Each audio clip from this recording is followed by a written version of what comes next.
என் நெஞ்சில் குடியிருக்கும் என் நண்பா நண்பி எல்லாருக்கும் வணக்கம் நண்பா. இதே மாதிரி பேசின உடனே நீ விஜய் மாதிரி பேசலாடா சொல்லிட்டு அசிங்கமாக கமெண்ட்ல போடாதீங்க. Sorry sorry sorry. இன்னைக்கு ஒரு முக்கியமான விஷயத்தை பற்றி தான் நம்ம பேச வந்திருக்கேன்.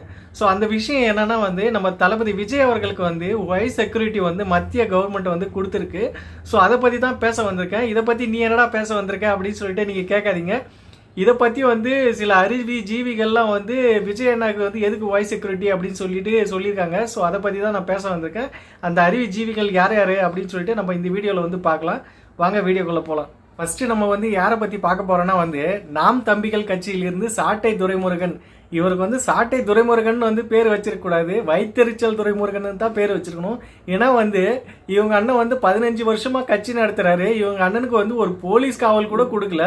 ஆனால் தளபதி விஜய் அவர்கள் 1 வருஷம் தான் ஆச்சு. அதுக்குள்ளே மத்திய கவர்மெண்ட்டே ஒய் பிரிவு பாதுகாப்பு விஜய் அண்ணாக்கு கொடுத்துருக்காங்க.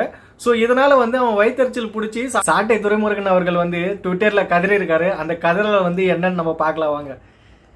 அப்படி என்ன கதறி இருக்காருன்னா, சொந்த நாட்டிலே மக்களிடம் செல்வதற்கு பாதுகாப்பு கேட்டு நிற்கும் இவர் தான் மாற்று அரசியல் செய்ய போறாராம் அப்படின்னு சொல்லிட்டு நம்ம தளபதி விஜய் அவர்களை இவர் கேட்டிருக்காரு. கதை இப்படி போகுதா?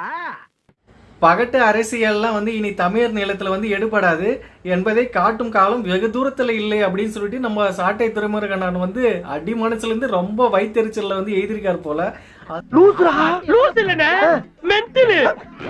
அதுக்கப்புறம் மக்களிடத்திலிருந்து அந்நியப்படுபவர்களை மக்கள் அந்நியப்படுத்துவார்கள் அப்படின்னு சொல்லிட்டு அழுதுட்டே எழுதியிருக்காரு போலகிறது.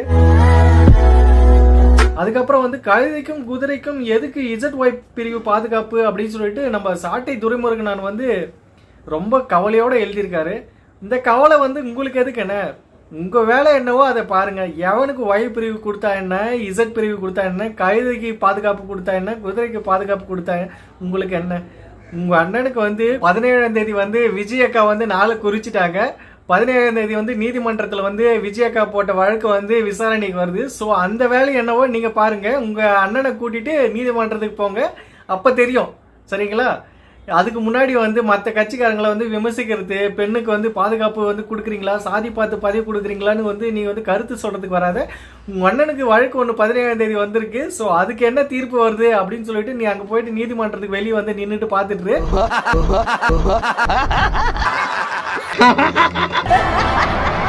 இப்போ முக்கியமான விஷயத்துக்கு வருவோம்.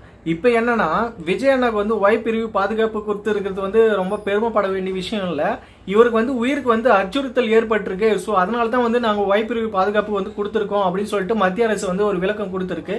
அப்படி என்ன உயிருக்கு பாதுகாப்பு இல்லை அப்படின்னு சொல்லிட்டு கேட்டிங்கன்னா இப்போ ரஜினி ரசிகர்கள் அப்படின்னு சொல்லிட்டு ட்விட்டரில் இவங்க நான் விஜய் அண்ணா வந்தார்னா, அதாவது சுற்றுப்பயணம் வந்தாருன்னா அவர் மேலே முட்டை வீசுவேன் அப்படின்னு சொல்லிட்டு சில தற்கூறிங்கள்லாம் ட்விட்டரில் பேசிட்டு இருந்தாங்க.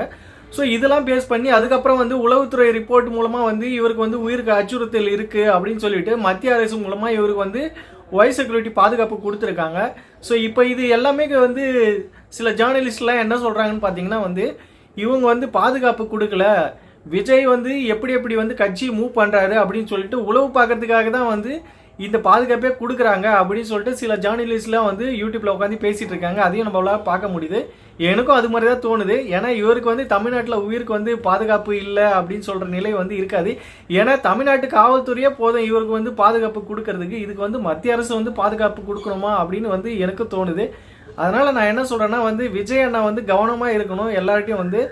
இப்போ பாஜக தான் பக்கம் இழுக்கிறதுனால இவருக்கு பாதுகாப்பு நாங்கள் கொடுக்குறோம், இவருக்கு உயிருக்கு அச்சுறுத்தல் இருக்கு அப்படின்னு சொல்லிட்டு இவங்க பெரிய பில்டப்லாம் காட்டிட்டு இவங்க என்ன பண்ணுறாங்க, மத்திய கவர்மெண்ட் ஒரு பாதுகாப்பு படையை அனுப்பி வைக்குது. 11 பேர் கொண்ட பாதுகாப்பு படையை அனுப்பி வைக்குது. இதெல்லாம் பார்க்கும்போது இவங்க பாஜக பக்கம் இழுக்கிறதுக்காக தான் இந்த மாதிரி வேலையெல்லாம் பண்ணிட்டு இருக்காங்க அப்படின்னு சொல்லிட்டு எல்லாரும் பேசிக்கிறாங்க. நானும் அதை தான் நினைக்கிறேன். ஸோ விஜய் அண்ணா கவனமாக இருந்தால் நல்லது, அவருக்கும் நல்லது, அவர் கட்சிக்கும் நல்லது, எல்லாருக்கும் நல்லது. ஸோ 2026 நோக்கி விஜய் அண்ணா கண்டிப்பாக பயணம் செய்யணும், சுற்றுப்பயணம் செய்யணும், யாருக்கும் பயப்படாமல் சுற்றுப்பயணம் செய்யணும் அப்படின்னு சொல்லிட்டு நான் கேட்டுக்கிறேன். இந்த ஒய் பிரிவு பாதுகாப்பை பற்றி நீங்கள் என்ன நினைக்கிறீங்கன்னு கமெண்ட்டில் சொல்லுங்கள். அதுக்கப்புறம் நம்ம வைத்தெரிச்சல் துரைமுருகனை பற்றி நீங்கள் என்ன நினைக்கிறீங்கன்னு கமெண்ட்டில் சொல்லுங்கள். Bye friends.